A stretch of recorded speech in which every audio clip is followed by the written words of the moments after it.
ناک کان نہ بناواؤ. تو 5 بت تھے جو اصل میں بزرگ تھے, تو ان کی یادگاروں کے طور پر انہوں نے بت بنا لیے. تو شروع میں تو صرف یہ یادگاریں تھیں, آہستہ آہستہ ان کی عبادت بھی شروع ہو گئی. پھر یہ نظریہ آ گیا کہ اللہ تعالیٰ نے ان بزرگوں کو بھی اختیارات دیے ہیں. میں نے ایک بیان کیا تھا کہ اللہ نے اپنے نبی کو اختیارات نہیں دیے ہیں. تو ایک صاحب نے کمنٹس کیے تھے کہ توہین, کہ یہ شخص پیغمبر کی کیا کر رہا ہے, توہین. یہ سمجھتا ہے کہ پیغمبر بھی اس جیسے ہیں, معاذ اللہ, جیسے اس کو اختیار نہیں ہے تو پیغمبر کو بھی اختیار نہیں. تو یاد رکھو, سب شرک جب بھی شروع ہوا ہے نا تو یہی سے شروع ہوا ہے کہ اللہ نے, یار یہ آواز صحیح نہیں ہے, مزہ نہیں آ رہا, اس کو تھوڑا سا بڑھائیں یار, کہ اللہ تعالیٰ نے پیغمبروں کو, اپنے نیک لوگوں کو اختیارات دی ہیں. اولاد ہے, بارش ہے, ان سے بھی مانگ سکتے ہیں. تو پیغمبر کو جو مقام اور فضیلت حاصل ہے وہ اختیارات کی وجہ سے نہیں ہے, وہ اس لیے کہ آپ اللہ کا پیغام لوگوں تک پہنچا رہے ہیں. دیکھو امریکہ کا سفیر یہاں پر آئے گا تو اس کی ایک ویلیو ہوگی نا, اس لیے تھوڑی کہ وہ فیصلہ بھی کر سکتا ہے, فیصلہ وہ نہیں کرے گا, فیصلہ تو حکومت کرے گی, لیکن اس کی کوئی عزت کیوں دی جائے گی؟ بھائی امریکہ کا سفیر ہے, اس کی توہین امریکہ کی توہین سمجھی جائے گی. جتنا بڑا ملک ہوگا اس کے سفیر کی عزت بھی اتنی ہی زیادہ. تو اللہ سب سے بڑا ہے تو اللہ کے سفیر کی ویلیو بھی سب سے زیادہ ہے. تو اللہ تعالیٰ نے یہ مقام دیا ہے محمد صلی اللہ علیہ وسلم کو. تو انہوں نے 5 بتوں کی عبادت شروع کر دی. عبادت کا مطلب ان سے مانگنا, کہ یہ دیتے ہیں, اللہ کے دینے سے دیتے ہیں. عطائی, وہ عطائی اور ذاتی کا فرق میں ڈال کے نا, کہ یہ عطائی ہے, ان کے پاس اللہ کا عطا کردہ بہت کچھ ہے, تو یہ لوگوں کو کیا کرتے ہیں, وہ دیتے ہیں لوگوں کو. تو پہلی دفعہ نوح علیہ السلام وہ پیغمبر تھے جو دنیا میں شرک کو ختم کرنے کے لیے آئے. اس سے پہلے لوگوں میں شرک نہیں تھا, بدعملی تھی, بدعملی, اس کو ٹھیک کرنے کے لیے پیغمبر آتے تھے. لیکن شرک کو ختم کرنے کے لیے جو پہلے پیغمبر دنیا میں آئے, بھائی ایک بندہ نا یہاں آ کے بیٹھ جایا کرے, دیکھتا رہے ٹھونٹ آں پی پاں, جب ہو رہا ہے اس کو سیٹنگ پہ لے آئے. تو وہ بیچارہ وہ کیمرہ بھی سنبھال رہا ہے, بٹن کسی اور کے حوالے کر دینا, اور جس کے حوالے بٹن ہو خود اس پہ بھی ایک بٹن لگا ہوا ہو اس کو سیٹ کرنے کے لیے. تو 5 جو حضرت نوح علیہ السلام آئے, اور قرآن کے مطابق 950 سال نوح علیہ السلام نے قوم کو دعوت دی. اس سے پتہ چلتا ہے کہ لوگ اپنی جو خاندانی پرمپرائیں ہیں ان کو چھوڑنے کے لیے تیار نہیں ہوتے, کیونکہ ہمارے باپ دادا کا نظام, ہمارا کلچر اس کو قبول نہیں کرتا. ایکچولی معذرت کے ساتھ, یہ جو میں شادیوں پہ رٹے لگاتا رہتا ہوں نا, اس کو بھی پتہ ہے آپ کیوں قبول نہیں کرتے, کہ ہمارا کلچر قبول نہیں کرتا. دلائل کی دنیا میں آپ کے پاس کوئی جواب نہیں ہے, طنز بھی کرتے ہیں, سب کچھ کرتے ہیں, لیکن بس کلچر قبول نہیں کرتا. تو ساری فساد کہاں سے آتا ہے؟ اچھائیاں بھی کلچر سے آتی ہیں, لیکن برائیاں بھی کلچر سے آتی ہیں. تو ہمیں یہ دیکھنا چاہیے کہ جو کلچر کی اچھی چیزیں ہیں ان کو اڈاپٹ کرنا چاہیے, جو بری چیزیں ہیں. اب دیکھو آج ایک ہندو لڑکی, پھر ماشاءاللہ میسج آیا, کسی نے مجھے, عثمان بھائی نے رابطہ کرایا کہ انڈیا میں ایک ہندو ہے, مسلمان ہوئی ہے گھر کے اندر. میں سمجھا تو کوئی آدمی ہے, تو میں نے بڑا اپریشیٹ کیا اس کو, واٹس ایپ پہ اس کو میسج بھیجے. وہ چھپ کے روزے رکھ رہا ہے, چھپ کے نمازیں پڑھ رہا ہے, سارا گھرانہ ہندو. بعد میں اس نے بتایا کہ میں لڑکی ہوں. عورت کے لیے, ایک لڑکی کے لیے کتنا مشکل کام ہے اپنے خاندان سے بغاوت کرنا. تو کیسے ہمت دی اللہ نے, لیکن چھپ کے روزے اور چھپ کے نمازیں, چاروں طرف ماحول ساتھ نہیں دے رہا. لیکن بات سمجھ میں آ گئی کہ بھئی ہم ان پتھروں کے بنے ہوئے بتوں کو کیوں پوجیں, یہ کیا لگتے ہیں ہمارے, یہ کیا لگتا ہے. عجیب بات ہے, آپ کو کوئی آپ کے گھریلو معاملات میں دخل اندازی دے, آپ کو برا لگے گا نا. کوئی بندہ آئے جو آپ کا بڑا دوست ہو, کہ اور بھائی بتاؤ بھابھی آج کل تمہارے ساتھ سیٹ چل رہی ہیں, آپ بولیں گے کہ تو میرا کیا لگتا ہے بھائی, یا تو میں نے تیرے ساتھ شیئر کیا ہو اپنے گھریلو معاملات, پھر تو مجھ سے پوچھے تو ٹھیک ہے, تو خام خامے آگے پوچھ رہا ہے بھابھی واپس آ گئی ہیں, ٹھیک ہے. تو آپ کہیں گے بھائی تو میرا کیا لگتا ہے جو تم مجھ سے اتنی ڈیٹیل میں پوچھ رہا ہے. تو ایک انسان, اس سے کے سامنے آدمی اپنے گھریلو حالات شیئر نہیں کرتا, اور اگر وہ خود سے دلچسپی لے تو غصہ ہو جاتا ہے. تو انسان کی تو پھر بھی ایک ویلیو ہے. تو جن بتوں کو آپ نے اپنے ہاتھوں سے بنایا وہ تو انسان سے بھی کم ہیں. ان کے سامنے اپنے سارے راز فاش کر دینا کہ میں نے یہ کیا تھا, بھگوان میرا یہ معاف کروا دو, میرے آج کل پیسے نہیں ہیں جیب میں, پیسے دلوا دو. تو ساری اپنی ذاتی پرسنل باتیں اس کے ساتھ شیئر کرنا, یہ تو میرے بھائی اور بھی زیادہ غلط بات ہے نا, تو بہت ہی بری بات. آپ بھگوان سے بولا کرو تو میرا کیا لگتا ہے بھائی, جو میں تجھے اپنے دکھڑے سناؤں, تو لگتا کیا ہے بھائی, تجھے تو کمپنی نے بنایا ہے بس زیادہ نہیں بولوں گا میں. وہ ایک اور ہندو کا فون آ رہا ہے, وہ ہندو ہی ہے, وہ کہہ رہے یار آپ مذاق اڑاتے ہو ہندو مذہب کا. میں نے مذاق تو نہیں اڑایا بھائی کبھی. خیر, تو اللہ ہدایت دے, عقل سلیم عطا فرمائے. تو نوح علیہ السلام نے 950 سال دعوت دی ہے, 40-50 سے زیادہ لوگ ایمان نہیں لائے, 40-50. اور دن میں بھی پکارا, رات کو بھی پکارا, ربی انی دعوت قومی لیلا و نہارا, دن میں بھی گیا رات کو بھی گیا. اور کیا ہو گیا تھا کہ دیکھ کے نا آنکھوں میں کانوں میں انگلیاں ڈالنے لگے تھے لوگ. اس وقت عمریں لمبی ہوتی تھی لوگوں کی, قد بھی بڑے لمبے ہوتے تھے. نبی صلی اللہ علیہ وسلم نے فرمایا آدم علیہ السلام کا قد 60 گز تھا. 60 گز کتنا ہوگا بھائی, یہاں سے وضو خانے تک. پاؤں کتنے بڑے بڑے ہوں گے بھائی, آنکھیں بہت اللہ نے قد دیے تھے پہلے لوگوں کو. گھستے گھستے اتنے سے ہو گئے. اس زمانے میں تو بچے اتنے بڑے پیدا ہوتے تھے, بلکہ اس سے بھی بڑے بچے پیدا ہوتے ہوں گے. میں سوچتا ہوں اس زمانے کا انسان ہم لوگوں کو دیکھ لے, جیب میں ڈال کے چلا جائے گا, بولے گا یہ کیا ہو یار تم لوگ ہو کیا, اور فن خوانی ایسے ہے محلے کے دادا ایسے بنے ہوئے ہوں گے. تو چونٹیاں ہیں ہم لوگ تو ان کے مقابلے میں. تو عمریں بھی لمبی تھیں اور قد بھی لمبے تھے, ہوتے ہوتے اتنے سے رہ گئے ہم لوگ. اب آگے پتہ نہیں کیا ہوگا. یہ اگر سب چائنیز بن گئے فیوچر میں جا کے تو پتہ نہیں کیا ہوگا. تو وہ چائنیز اتنے چھوٹے چھوٹے تھائی لینڈ کے لوگ نا, ہم لوگ جب تھائی لینڈ میں لفٹ میں سوار ہوتے تھے تو لفٹ پہ لکھا ہوتا تھا 10 آدمیوں کی جگہ ہے, تو ہم بھی 5 ہی آتے تھے کہ لفٹ کا سائرن بجنا شروع ہو جاتا تھا. ہم حیران ہوتے, آواز صاف آ رہی ہے آپ لوگوں کو, ہم حیران ہوتے کہ یار جگہ تو 10 آدمیوں کی ہے, 5 کے بعد ہی یہ سائرن بجنا شروع. تو ایک دن کسی نے بتایا یہ 5 تھائی لینڈ کے لوگوں کی ہے, انڈین پاکستانی کے 5 نہیں ہیں, وہ اتنے سے ہوتے ہیں نا تو ان کے حساب سے 5 آدمی رکھے ہوئے, 10 آدمی رکھے ہوئے انہوں نے. تو ہم لوگ والے 5 بھی کافی ہیں. تو اگر کوئی لاہور کا چلا گیا تو وہ 1-2 ہی کافی ہو جائے گا. تو نوح علیہ السلام نے دن میں بھی پکارا, رات کو بھی پکارا, ربی انی دعوت قومی لیلا و نہارا فلم یزدہم دعائی الا فرارا. نفرتیں کم ہونے کے بجائے بڑھتی گئیں, کیونکہ پیسے نہیں دے رہے تھے نا. آج درس قرآن کرو, اس کے بعد افطاری کی دعوت کرو تو دیکھو کتنے لوگ آئیں گے. چائے پلاؤ تو دیکھو کتنے, فری میں کرو نہیں آتے لوگ. ہر چیز میں لوگوں کو پیسہ چاہیے, کھانا پینا چاہیے. تو کیونکہ پیسے نہیں دے رہے تھے تو لوگوں کو آپ کی دعوت سمجھ میں نہیں آ رہی تھی. بالآخر ایک وقت آیا, اب میں تھوڑے سے وہ کلام پڑھ کے سناتا ہوں. اللہ تعبدوا الا اللہ, آواز گونج رہی ہے, مجھے سمجھ میں نہیں آ رہی, پتہ نہیں آپ لوگ کو کیسا, اس کو ذرا کنٹرول کریں بھائی آواز کو. نوح علیہ السلام نے کہا کہ اللہ کے سوا کسی کی عبادت مت کرو, غلامی صرف کس کی ہوگی, اللہ کی. دعا صرف کس سے مانگی جائے گی, اللہ سے. ان بزرگوں سے مت مانگو. انی اخاف علیکم عذاب یوم علیم, دردناک عذاب کا خطرہ ہے, دردناک عذاب کا. فقال الملأ الذین کفروا من قومہ, قوم کے بڑے بڑے لوگوں نے, سرداروں نے کہا, جو اپر لیول لوگ تھے نا, دولت مند وڈیرے اس ٹائپ کے لوگوں نے کہا, ما نراک الا بشرا مثلنا, آپ تو ہماری طرح کے انسان ہو, آپ تو ہماری طرح کے انسان ہو. ہر پیغمبر کو یہ طعنہ ملا ہے کہ تم ہماری طرح کے انسان ہو. تو کبھی بھی اللہ نے اس کا جواب یہ نہیں دیا کہ ان سے کہہ دے نہیں میں تمہاری طرح کا انسان نہیں ہوں, بلکہ مجھے کچھ الگ سے طاقتیں ملی ہیں, ایسا کبھی بھی نہیں. ہر پیغمبر نے کہا کہ ہم نے کب کہا کہ ہم انسان نہیں ہیں بھائی, اور ہم نے کب کہا کہ ہم یہ کچھ کر سکتے ہیں. ہماری دعوت کو فوکس کرو کہ ہم جو دعوت دے رہے ہیں وہ ٹھیک ہے یا نہیں ہے. یہ مت دیکھو کہ دعوت دینے والا انسان ہے یا فرشتہ ہے, بہت مشکل ہے بھائی. بات کو دیکھو کہ بات صحیح کر رہے ہیں کہ اس کو بھائی کہاں گئے, وہ نہیں سیٹ ہوا.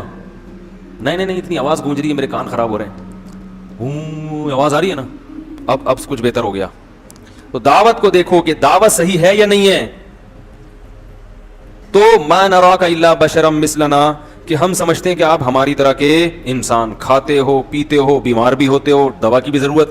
اس سے ایک بات تو یہ پتہ چلی کہ لوگ یہ سمجھتے ہیں کہ بزرگ بننے کے لیے کوئی ٹیکنیکل قسم کی چیزیں ہونی چاہیے آپ کے پاس. نارمل آدمی بزرگ جب پیغمبر نہیں بن سکتا تو اب لوگ کہتے ہیں بزرگ بھی نہیں بن سکتا. سوئمنگ کرنے والا تو بزرگ ہو ہی نہیں سکتا, ہارس رائڈنگ کرنے والا, اور شادیوں والا تو سوال ہی پیدا نہیں ہوتا, شادیوں والا تو سوال ہی پیدا نہیں ہوتا. تو یہ سب چیزیں کیا بنا لی ہیں لوگوں نے, ٹماٹر خریدتے ہوئے پکڑا گیا بزرگ نہیں ہو سکتا, انڈے لا رہا ہے, گھر سے جھاڑ پڑ رہی ہے, میاں بیوی میں جھگڑا ہو رہا ہے, تو جھگڑا کیوں ہو گیا, یہ بزرگ ہیں ان کے یہاں تو جھگڑا نہیں ہوتا. بھائی سب کے ہاں سب کچھ ہوتا ہے, جب نارمل زندگی گزرے گی تو جھگڑے بھی ہوں گے, محبتیں بھی ہوں گی, کٹی بھی ہوں گے, دوستی بھی ہوں گے, سب کچھ ہوتا ہے, کیونکہ انسان ہے نا. آپ کے جذبات کبھی مجروح, طلاقیں بھی ہوتی ہیں اور دوستیاں بھی ہوتی ہیں. ہاں ان کے ہاں مشکل ہوتا ہے, عام لوگوں کے ہاں آسان ہو جاتا ہے کیونکہ یہ جذبات پہ کنٹرول کرتے ہیں. لیکن سب کچھ سب کے یہاں ہوتا ہے. بیمار بھی ہوتے ہیں, تکلیف بھی ہوتی ہے, اور تکلیف میں ہائے ہوئے بھی کرتے ہیں. لوگ سمجھتے ہیں کہ کسی بزرگ کو تکلیف اور وہ کہہ رہے ہیں آؤ میرے تکلیف ہو رہی ہے, تو کہتے ہیں یہ تو بزرگ ہیں, ان کو کیوں تکلیف ہو رہی ہے بھائی.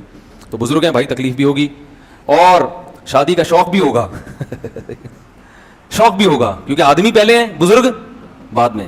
وہ ہمارے حضرت ایک واقعہ سناتے تھے کہ ایک آدمی سے کسی نے پوچھا مفتی کسے کہتے ہیں, تو اس نے کہا مفتی, بزرگ کسے کہتے ہیں, اس نے کہا بزرگ وہ ہوتا ہے, مفتی اور بزرگ وہ ہوتا ہے جو کوئی حسین جمیل عورت سامنے سے گزر جائے, کوئی اس کی توجہ اس طرف ہو ہی نہیں, اتنا نیک ہو.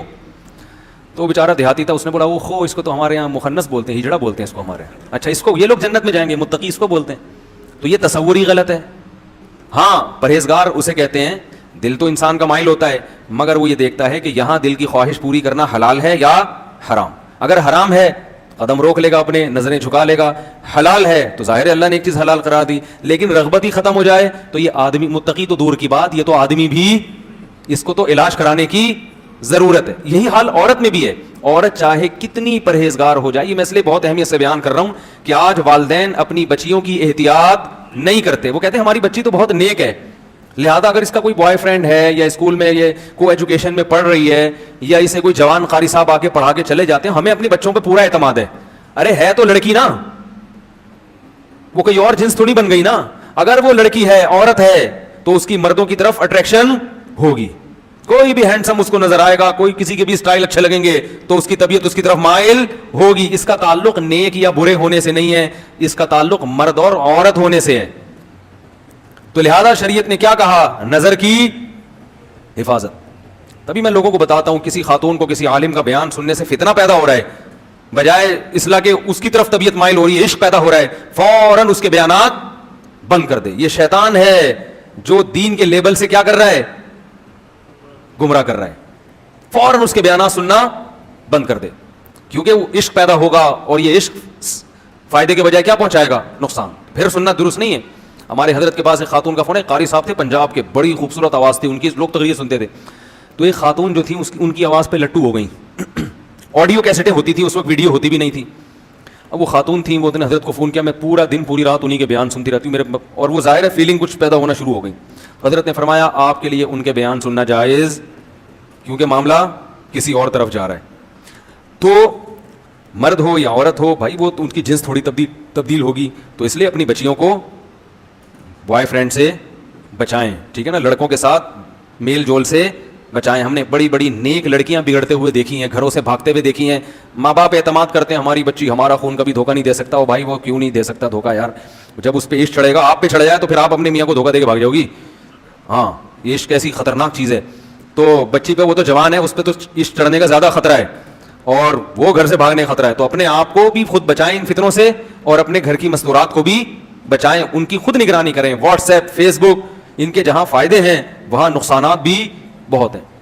نقصانات کی فہرست اگر ہم بیان کرنا شروع کریں تو آپ کانوں کو پکڑ لیں گے, ایسے ایسے گھر تباہ ہوئے ہیں ان چیزوں سے. تو ان کو کنٹرول میں رکھنا ضروری ہے. جوان بیٹی کو موبائل لے کے دینے کی ضرورت نہیں ہے, اور اگر دیا ہے کسی ضرورت سے تو اس کو چھپ کے بات نہ کرنے دیں. اسے بولے بیٹا جب گھر میں موجود ہے سب, تو نمبر سب کے سیو ہونے چاہیے, ان نون کال آپ کو ریسیو کرنے کی اجازت بولو نا بھائی نہیں ہے. یہ بچیوں کو بتا دیا جائے, سب کے نمبر سیو کر لو, اور خام خامے ایسا موقع دینا جس سے بدگمانی ہو, یہ درست نہیں ہے. تو یہ سب نگرانی ہوگی تو صالح معاشرہ وجود میں آئے گا.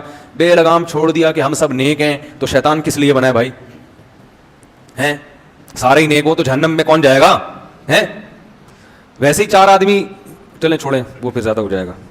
تو نوح علیہ الصلوۃ والسلام نے سمجھایا تو قوم کیا کہتی ہے, ما نراک. ہاں تو میں بتا رہا تھا پیغمبر بھی بشر ہوتے تھے. ما لہذا الرسول یاکل الطعام ویمشی فی الاسواق. نبی کو پتہ ہے کیا تانے دیتے تھے مشرکین, یہ کیسا, یہ تو سید الانبیاء ہے, یہ تو تمام پیغمبروں کا سردار ہے. یاکل الطعام, یہ تو کھانا بھی کھاتا ہے, ویمشی فی الاسواق, یہ تو بازار میں خریداری بھی کرتے ہیں. یہ سید الانبیاء, یہ کائنات کے سردار, یہ تو بازار میں, ان کو تو بھائی اللہ تو ان سے راضی ہے, ان کو تو گھر میں آلو پیاز ٹماٹر اور یہ ساری چیزیں گھر میں پہنچنی چاہیے نا. یہ تو اللہ سے دعا مانگے ایک دم سب کچھ آ جائے گھر میں. یہ پیغمبر ہو کے بازار میں خریداری کر رہے ہیں. لولا انزل الیہ کنز, آسمان سے خزانے کیوں نہیں اترتے ان کے اوپر. فرعون نے کیا تانا دیا موسیٰ علیہ السلام کو, کہ میرے پاس دنیا کی ہر نعمت ہے, یہ تو غریب ہے, مسکین ہے, طاقت تو میرے پاس ہے, اگر اللہ ان سے خوش ہے تو پاور مجھے کیوں دی, ان کو کیوں نہیں دے دی اللہ نے؟ نہیں آ رہی بات. فرعون پتہ کیا کہتا تھا, میرے اوپر خزانے نازل ہوئے ہیں یا ان کے اوپر؟ ام انا خیر من ھذا الذی ھو مہین, جو اس قوم میں معاذ اللہ سب سے کمتر آدمی ہے, معاذ اللہ, وہ بہتر ہے یا میں بہتر ہوں؟ فلولا القی علیہ اسورۃ من ذهب, سونے کے کنگن کیوں نہیں ہے موسیٰ کے ہاتھ میں؟ یہ غریب کیوں ہیں, یہ غریب کیوں ہیں؟ اگر اللہ ان سے خوش ہے تو یہ اللہ سے دعا مانگے, سارے خزانے ان کے پاس آ جائیں, خزانے میرے پاس اور یہ غریب. تو ہمیشہ پیغمبروں کو الزام کیا لگا ہے, یہ ہماری طرح کے انسان, بلکہ بعض لوگوں نے الزام لگایا معاذ اللہ یہ ہم سے بھی بدتر ہیں, معاذ اللہ. تو اللہ کی نظر میں نبوت یا ولایت یا بزرگی کا یہ معیار نہیں ہے. بزرگ بیمار بھی ہوتے ہیں, ان کو کھانسی بھی ہوتی ہے, کولیسٹرول بھی آ سکتا ہے, کولیسٹرول کم بھی ہو سکتا ہے, ہارٹ اٹیک بھی ہو سکتا ہے, وہ ڈر بھی جاتے ہیں بعض دفعہ چیزیں دیکھ کے. موسیٰ علیہ السلام کلیم اللہ سانپ دیکھے بھاگ گئے تھے, لاٹھی کو پھینکا سانپ بنی, قرآن کہہ رہا ہے موسیٰ علیہ السلام بھاگے, ولم یعقب, اور پیچھے مڑ کے نہیں دیکھا. اللہ نے کہا اے موسیٰ اقبل, واپس پلٹو, واپس, ولا تخف, ڈرو نہیں, ڈرو نہیں, ٹھیک ہے نا, کچھ نہیں کہے گا, پکڑ لو اس سانپ کو, سنعیدھا سیرتھا الاولیٰ, دوبارہ اسی کنڈیشن پہ لوٹا دیں گے. تو سانپ سے ڈر جس کو نہیں لگ رہا, تو یہ نہیں کہ بزرگ ہے وہ کہتا ہے میں اللہ کے علاوہ کسی سے نہیں ڈرتا, میں سانپ وانپ سے نہیں ڈرتا. جو کہتے ہیں نا کہ جو اللہ سے ڈرتا ہے وہ کسی سے نہیں ڈرتا, اس کا ایک الگ مطلب ہے.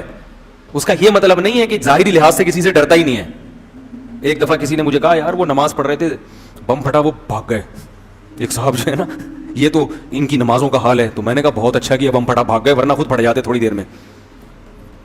ایک دفعہ کسی نے بتایا کہ وہ کوئی بیان ہو رہا تھا کہ زلزلہ آیا, تو وہ لوگ بیٹھے رہے, ڈرے نہیں. میں نے کہا بہت بڑے حماقت کی ہے ان لوگوں نے جو ڈرے نہیں. ان کو چاہیے ذرا سی زمین ہلے تو فوراً, اللہ نہ کرے یہاں اگر ذرا سی بھی زمین ہل گئی, دروازہ کھولنا بھائی ہے, سب سے پہلے میں بھاگوں گا انشاءاللہ, کیونکہ میں اتنا بڑا بیوقوف نہیں ہوں کہ میں چھت گرنے کا انتظار کروں. آپ کہہ سکتے ہیں تو اللہ سے نہیں ڈر رہے, مخلوق سے ڈر رہے ہیں. بھائی یہ بھی چھت بھی کون گرائے گا؟ اللہ ہی گرائے گا نا. صحیح ہے نا, تو اللہ سے ہی ڈر رہے ہیں, اللہ بھی چھت نہیں گرا, ہم بھاگ رہے ہیں.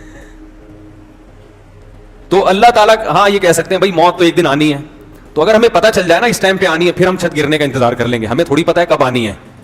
ہمیں تو اللہ نے کہا بچ گئے تو اس کا مطلب ہے ابھی نہیں آنی تھی, ٹھیک ہے نا, مر گئے تو اس کا مطلب ہے آنی تھی. تو تقدیر کا ہمیں پہلے سے علم ہے ہی نہیں. تو جب علم ہی نہیں ہے تو ہم تو اپنے حساب سے کریں گے جو ہماری سمجھ میں آئے گا. تو اللہ نہ کرے کہیں ذرا سی بھی زمین ہلے, تراویح چھوڑ کے پتلی گلی سے نکلو, کوئی کہنا متقی نہیں ہو, بولے تو چلا جا بھائی میں بھاگ رہا ہوں. تو یہ پاگلوں والی حرکتیں ہیں, بیوقوفوں والی باتیں ہیں. زلزلہ آ رہا ہے تو بھاگ نہیں رہے, وہاں سے طوفان آ رہا ہے تو ابے اللہ بچائے گا. ہم جب چھوٹے بچے تھے تو سمندری طوفان کا خطرہ تھا کراچی میں, بہت پرانی بات ہے, میری عمر اس وقت 8 سال ہوگی, اور اس وقت جون جولائی کے روزے ہوتے تھے. والدہ نے ہمیں سحری کے لیے اٹھایا, اٹھتے تو تھے سحری میں, کبھی آدھا روزہ رکھتے تھے کبھی پورا رکھتے تھے. تو وہ اٹھایا تو پتہ چلا کہ کراچی میں طوفان آ رہا ہے. پولیس موبائلیں جو ہے نا وہ اسپیکر لے کے گھوم رہی تھی, مائک لے کے, کہ علاقہ خالی کرو. تو ہم جہاں پہلے رہا کرتے تھے وہ کچھ نسبتاً سمندر کے قریب تھا وہ ایریا. تو میں نے دیکھا جو نمازی پرہیزگار تھے وہ نہیں گئے, وہ دعائیں کر رہے ہیں. انہوں نے کہا اللہ بچائے گا. تو اللہ تو بچائے گا, آپ دعائیں بھی کرو, گاڑی میں بھی دعائیں ہو سکتی ہیں, بس میں بھی ہو سکتی ہیں دعائیں, بھاگو بھی اور ساتھ ساتھ دعائیں بھی کرو. وہ تو اللہ کا ویسے ہی فضل ہو گیا کہ وہ کہیں اور چلا گیا طوفان, کراچی بچ گیا. لیکن یہ پرلے درجے کی حماقت, کہیں سمندری طوفان کا خطرہ ہو, جتنی پتلی گلیاں ہیں, صحیح ہے نا, بھاگو. ہاں بچے چھوڑ کے نہ بھاگو, بیوی بچے, وہ بھی ہماری طرح کے انسان ہیں. تو پہلے ان کو بس میں بٹھاؤ, اس موقع پر توکل کیا جائے گا کہ یار پہلے ان کی جان بچانے کی فکر کرو, پھر اپنی. اس دوران اگر شہید مر گئے تو شہادت کا اجر ملے گا کہ دیکھو اپنے بچوں کی خاطر اس نے جان دے دی.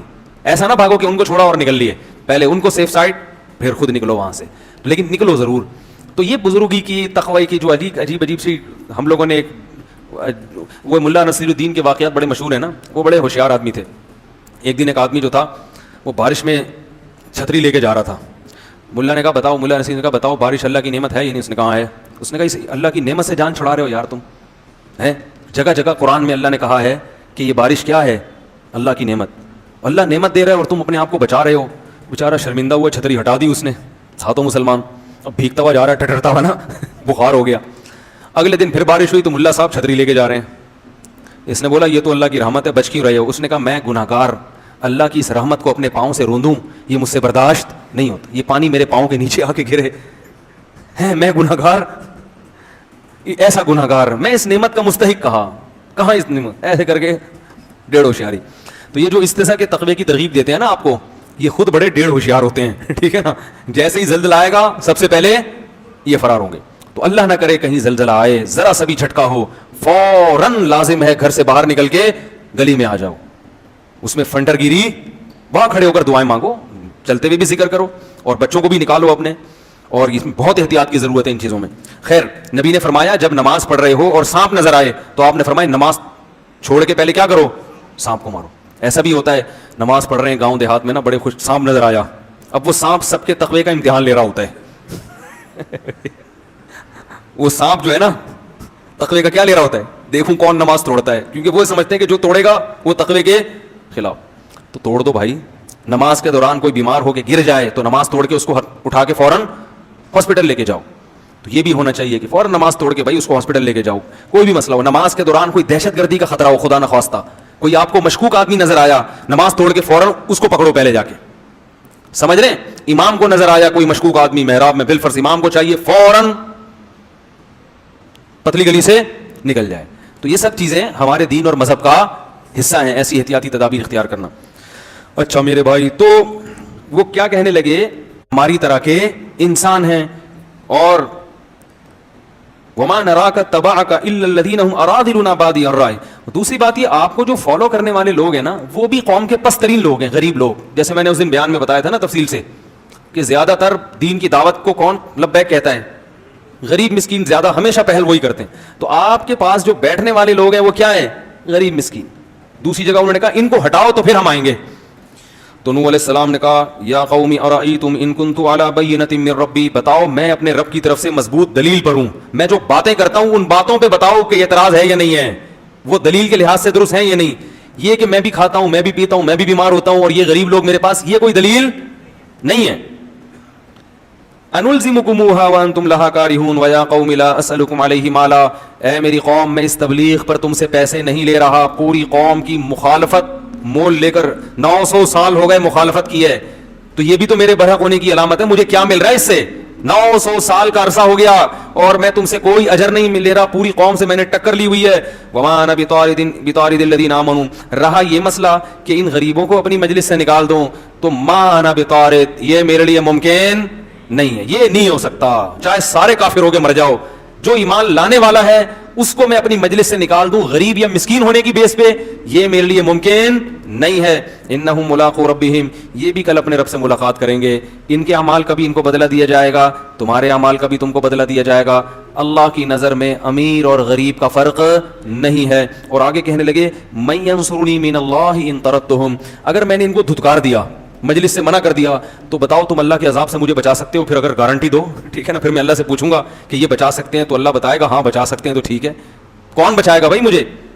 رہا یہ مسئلہ کہ میں تمہاری طرح کا انسان ہوں, تم یہ کہتے ہو, تو میں نے کب دعویٰ کیا ہے کہ میں تم سے ہٹ کر کوئی انسان ہوں؟ میں نے یہ دعویٰ, بولو بھائی, کیا ہی نہیں ہے. ولا اقول لکم عندی خزائن اللہ, میں یہ دعویٰ نہیں کرتا کہ میرے پاس اللہ کے خزانے ہیں, نہیں ہے میرے پاس خزانے. ولا اعلم الغیب, اور نہ میں غیب کی خبریں جانتا ہوں. ولا اقول انی ملک, نہ میں نے یہ دعویٰ کیا کہ میں فرشتہ ہوں. ولا اقول للذین تزدری اعینکم لن یؤتیہم اللہ خیرا, اور جن لوگوں کو تم ذلیل سمجھ رہے ہو ان غریبوں کو, ان کے بارے میں میں کبھی یہ دعویٰ ہی نہیں کرتا کہ اللہ ان کو جنت میں داخل نہیں کرے گا, یا یہ واقعی ذلیل لوگ ہیں. یہ تو تمہاری رائے ہے, میں اس رائے سے متفق نہیں ہوں. تو میں جو دعویٰ کر رہا ہوں نا اس پہ کوئی اعتراض کرو, جو دعوے میں نے کیے ہی نہیں ہیں وہ میرے مقابلے میں کیوں پیش کر رہے ہو بھائی؟ قالوا یا نوح قد جادلتنا, 950 سال جب اس اکھاڑ پچھاڑ میں گزرے ہیں نا, ہر وقت یہی باتیں, وہ یہ کہہ رہے ہیں, وہ یہ کہہ رہے ہیں, وہ یہ کہہ رہے ہیں. یہ 950 سال جب گزر گئے تو قوم کہنے لگی قد جادلتنا فاکثرت جدالنا, اے نوح ہمارا تیرا جھگڑا بہت لمبا ہو گیا ہے اور یہ بہت طول پکڑ گیا ہے, اب اس کو ختم کر دینا چاہیے, اس جھگڑے کو, اب اس جھگڑے کو ختم کر دینا چاہیے. کیسے؟ فاتنا بما تعیدنا ان کنت من الصادقین, جس عذاب کا تو وعدہ کرتا ہے نا اب وہ عذاب لے آ. ہم تو ایمان لانے والے نہیں ہیں, تو اپنی دعوت میں لگا رہے گا, ہم انکار کرتے رہیں گے. یعنی گویا بزبان حال یہ کہنا چاہ رہے ہیں کہ آپ کا بھی ٹائم ویسٹ ہو رہا ہے اور ہمارا بھی ٹائم ویسٹ. خام خواہ کی جنگ ہے جس کا نہ کوئی سر نہ کوئی پیر. تو اب ایسا کرو کہ آر یا پار, اگر تو عذاب لے آ تو سچا, تو نہیں لا سکا تو اس کا مطلب معاذ اللہ تو جھوٹا ہے. نوح علیہ السلام نے کیا کہا؟ انما یاتیکم بہ اللہ ان شاء, دیکھو اللہ اگر چاہے گا تو عذاب بھی آ جائے گا. وما انتم بمعجزین, لیکن جب آئے گا تو تم اللہ کو ہرا نہیں سکو گے. ولا ينفعكم نصحي ان اردت ان انصح لكم, اور افسوس کے ساتھ کہنے لگے میں نے تمہاری خیر خواہی چاہی تھی مگر تم اپنی خیر خواہی کو پسند نہیں کر رہے. ان کان اللہ یرید ان یغویکم, اللہ نے ہی اگر تمہیں ہلاک کرنے کا ارادہ کر لیا ہے تو میں بھلا کیا کر سکتا ہوں. واوحی الی نوح, اللہ فرماتے ہیں اس کے بعد ہم نے نوح علیہ السلام کو وحی کی کہ انہ لن یؤمن من قومک الا من قد آمن, اے نوح جتنے لوگ ایمان لا چکے ہیں نا اس سے زیادہ مزید کوئی آدمی ایمان نہیں لائے گا. دیکھو عذاب ٹلا ہوا تھا اس لیے کہ اللہ کو پتا تھا کچھ لوگ اور بھی ہیں جو ایمان لائیں گے, ان کے ایمان لانے کا انتظار ہو رہا تھا. جب آخری شخص ایمان لایا ہے تو اللہ کے علم میں تھا کہ اب کوئی ایمان نہیں لائے گا. تو آپ دیکھو اللہ نے 950 سال تک اس آخری فرد کا بھی انتظار کیا ہے جس کے ایمان لانے کی امید ہے. اس سے پتا چلتا ہے کہ اللہ کی نظر میں ایمان کی کتنی بڑی ویلیو ہے. یہ جو آج غیر مسلمانوں کو تانے دیتے ہیں نا, تم ترقی میں پیچھے, لوڈ شیڈنگ, IMF کے قرضے, کرپٹ حکمران, تم تھرڈ تیسری دنیا کے گرے پڑے نیچ لوگ, یہ ہم نیچ ہیں جس کی وجہ سے اللہ نے اس دنیا کو باقی رکھا ہوا ہے کیونکہ اللہ کا نام لیتے ہیں. حدیث میں آتا ہے جس دن جب تک ایک شخص بھی اللہ کا نام لیتا رہے گا اللہ اس کائنات کو تباہ نہیں کرے گا. جس دن وہ آخری شخص دنیا سے گیا جو اللہ اللہ کیا کرتا تھا, اللہ ان سائنسدانوں کی ترقی اور IMF کی معیشت اور ان کے قرضے اور ان کی آسمان سے باتیں کرتی ہوئی ترقی کو خاطر میں نہیں لائے گا, ایک دم اس کائنات کو تباہ کر دے گا. کیونکہ اللہ نے یہ بنائی ہے اپنے لیے, تو جب اللہ کو ماننے والے ہی نہیں بچیں گے تو اللہ بتا دے گا یہ تم اس کائنات کے بادشاہ تم نہیں ہو. بڑی قدر ہے اللہ کے ہاں کس کی؟ ایمان والوں کی. اس لیے میں کہتا ہوں جو لوگ یورپ اور مغرب جا کے کافروں میں رہ کے ایمان سے دستبردار ہو جاتے ہیں وہ اپنا بہت بڑا خسارہ کر رہے ہیں. قرآن میں جگہ جگہ اللہ نے کہا لا یغررک تقلب الذین کفروا فی البلاد, غیر مسلموں کی ترقی دیکھ کر متاثر مت ہو. ایک جگہ تھوڑی ہے قرآن میں, جگہ جگہ ہے لا یغررک, یہ چیز تمہیں دھوکے میں نہ ڈال دے. ہمیشہ اسی چیز نے لوگوں کو دھوکے میں ڈالا ہے. فرعون کے مقابلے میں موسیٰ کے ماننے والے کم کیوں تھے؟ ترقی کس کے پاس تھی؟ فرعون کی. حکومت کس کے پاس تھی؟ پالیسیاں کون بناتا تھا؟ فرعون. لوگ کہتے تھے یار یہ تو اپنی جان بچاتے پھر رہے ہیں. پاور کس کے پاس ہے؟ فرعون کے. تو زیادہ پلڑا کس کی طرف تھا؟ فرعون. قارون کے ماننے والے بولو نا زیادہ. اسی طرح آج بھی یہی ہے دنیا میں ہمیشہ.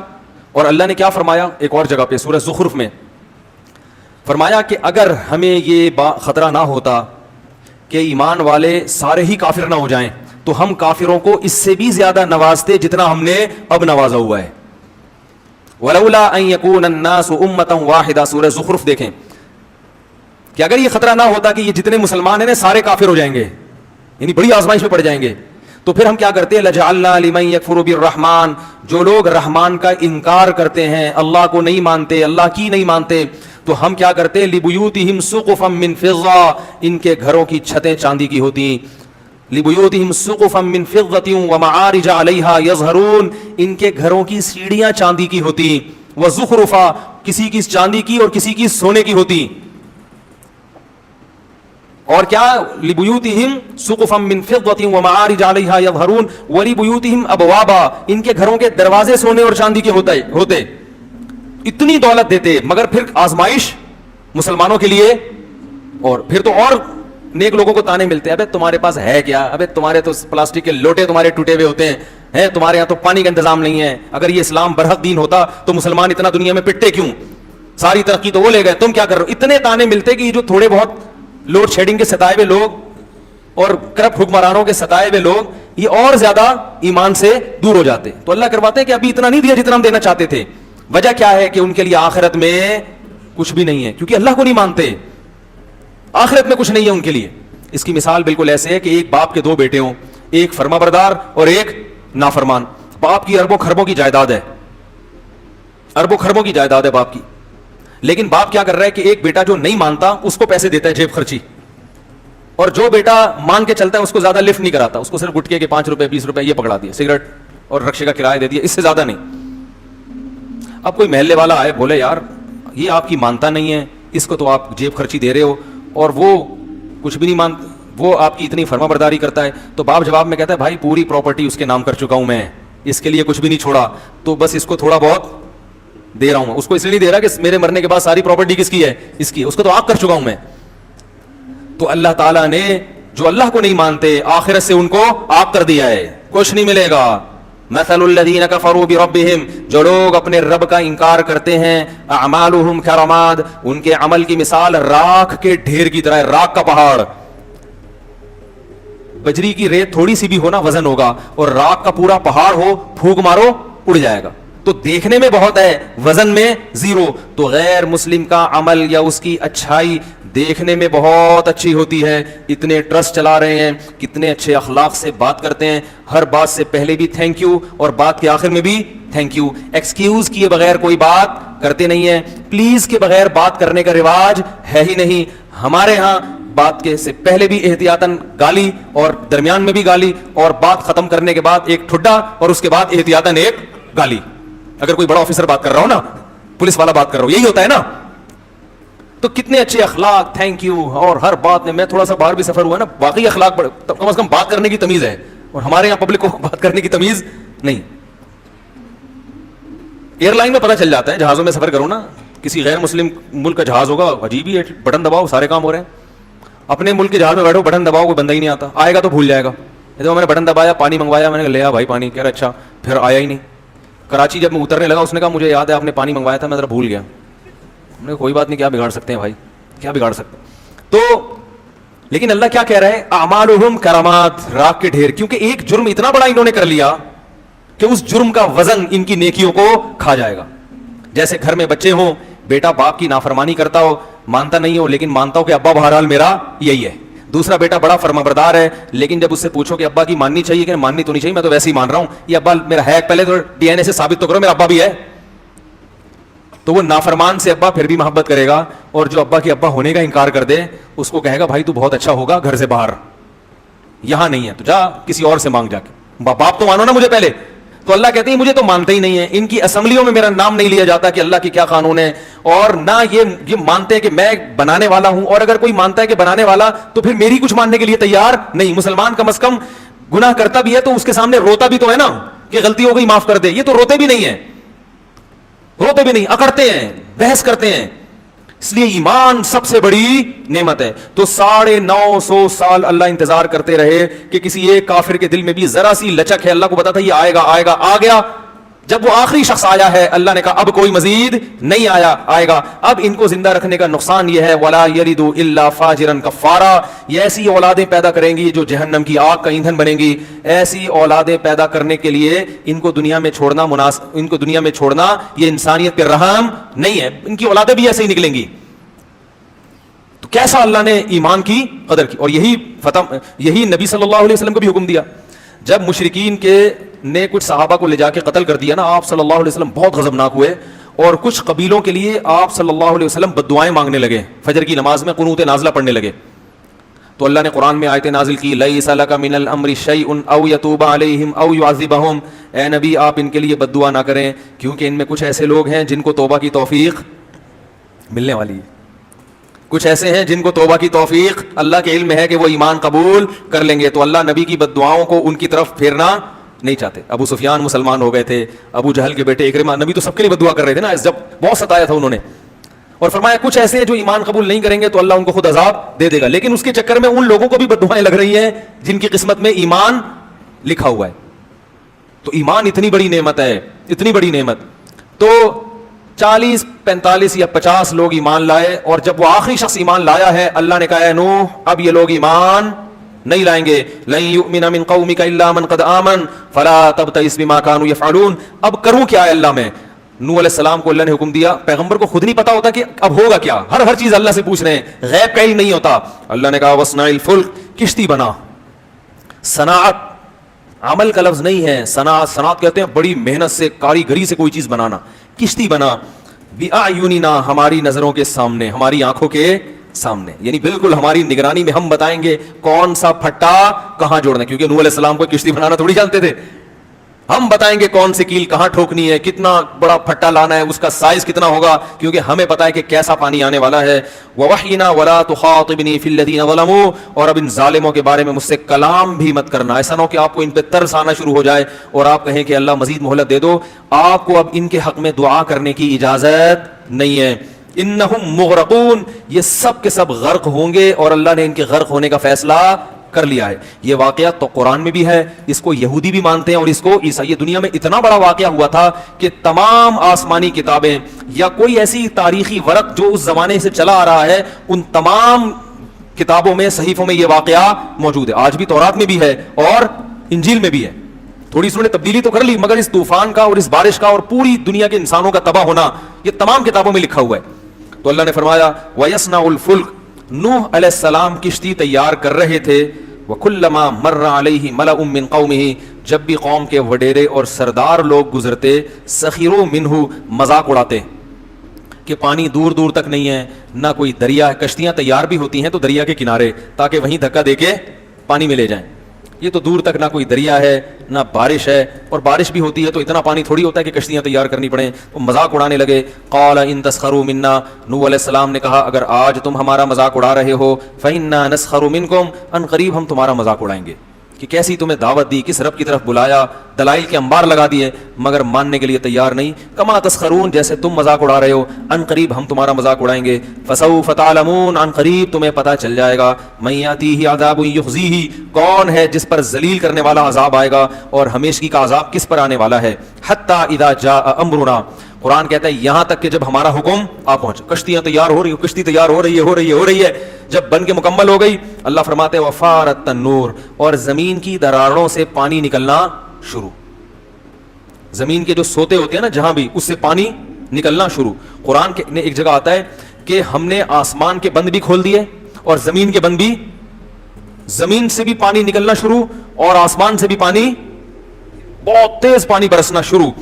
قُلْ نَحْمِلْ فِيهَا مِنْ كُلٍّ زَوْجَيْنِ، ہم نے نوح سے کہا کہ ہر جانور کی قسم میں 2 جوڑے لے لو، نر اور مادہ، کیونکہ جانور بھی ہلاک ہو جاتے ہیں ظاہر ہے انسان کے ساتھ. ہر جانور جس کو بھی زمین میں رہنا ہے اس سے ایک ایک، من کلن، ہر قسم کے جانور جو بھی پانی میں رہنے والے نہیں ہیں، ان تمام جانوروں میں سے ایک ایک جوڑا آپ رکھ لیں. وَأَهْلَكَ، اور اپنے رشتہ داروں کو بھی اس میں سوار کر لیں. إِلَّا مَنْ سَبَقَ عَلَيْهِ الْقَوْلُ، ہاں جس کے مقدر میں ہلاکت ہے وہ آپ کے ساتھ کشتی میں سوار نہیں ہوگا. وَمَا آمَنَ مَعَهُ إِلَّا قَلِيلٌ، اللہ فرماتے ہیں نوح کے ساتھ ایمان والے بہت تھوڑے لوگ تھے، بہت تھوڑے جو اس کشتی میں سوار ہوئے. وَقَالَ ارْكَبُوا فِيهَا، جب سوار ہو گئے تو اللہ نے فرمایا ارْكَبُوا فِيهَا، اس کشتی میں سوار ہو جاؤ. بسم اللہ مجریہا، اللہ کے نام سے اس کا چلنا ہے. ومرساہا، اور اللہ کے نام سے اس کا ٹھہرنا ہے. کشتی میں سوار ہونے کی دعا بھی یہی ہے کہ اللہ کے نام سے چلے گی اور اللہ کے نام سے ٹھہرے گی. ان ربی لغفور الرحیم، اور یہ کہو کہ میرا رب بہت مغفرت کرنے والا اور اپنے بندوں پر بہت رحم کرنے والا ہے. وہی تجری بہم فی موج، اللہ فرماتے ہیں وہ کشتی ایک موج کی طرح چل رہی تھی. جیسے سمندر کی لہریں اوپر نیچے ہوتی ہیں تو کشتی بھی ایسے ہو رہی تھی. اتنا طوفان آیا. کل جبال، پہاڑ کی طرح پانی کے اندر، ایسے جیسے بہت بڑا پہاڑ ہچکولے کھا رہا ہو، ایسے چل رہی تھی. اس موقع پر نوح علیہ السلام نے اپنے بیٹے کو پکارا. وکان فی مازل، وہ ایک کنارے پہ کھڑا ہوا یہ منظر دیکھ رہا تھا. یا بنی ارکم معنا، اے میرے پیارے بیٹے. بنیا کہتے ہیں پیارے بے، جب محبت سے بلانا ہوتا ہے نا، اے میرے پیارے بیٹے، ارکم معنا، میرے ساتھ کشتی میں ہمارے ساتھ سوار ہو جا. ولا تکن مع الکافرین، اور کافروں میں مت ہو، کلمہ پڑھ لے اور آ جا کشتی میں. قالا، تو کہنے لگا سآوی الی جبل، میں ایک پہاڑ پہ چڑھ جاؤں گا. یعصمنی من الماء، وہ پہاڑ مجھے پانی سے بچا لے گا. جب انسان کی خواہشات سے آنکھیں اندھی ہوتی ہیں نا تو یہ حال ہوتا ہے اس کا. یہ واقعات ہیں، مگر ان واقعات کو سن کر ہمیں اپنے گریبان میں جھانکنا چاہیے کہ ہمارے دل بھی ایسے سخت ہو چکے ہیں. اس نے کہا مجھے پہاڑ بچائے گا. نوح علیہ السلام نے کہا لا عاصم اليوم من امر اللہ الا من رحم، دیکھ آج جس پر اللہ رحم کرے گا نا وہی بچے گا. اپنی طاقت سے، وسائل اور اسباب سے کوئی بھی نہیں بچ سکتا. یہ بات ابھی ہو رہی ہے. قرآن کہہ رہا ہے وحال بینہم الموج، باپ اور بیٹے کے درمیان ایک لہر حائل ہوئی ہے. فکان من المغرقین، اور نوح علیہ السلام کے بیٹے کو لے کر اس نے پانی میں غرق کر دیا. قرآن میں دوسری جگہ آتا ہے اغرقوا فادخلوا نارا، پوری قوم غرق ہوئی اور آگ میں داخل. یہ قبر کا عذاب ہے. اس سے یہ بھی پتہ چلتا ہے کہ قبر کے عذاب کے لیے قبر میں دفن ہونا ضروری. لوگ کہتے ہیں نا قبر میں دفن نہیں ہوں گے تو کہاں سے عذاب ہوگا. تو اللہ کہہ رہا ہے سمندر پانی میں غرق ہوئے اور داخل کہاں ہوئے؟ آگ میں.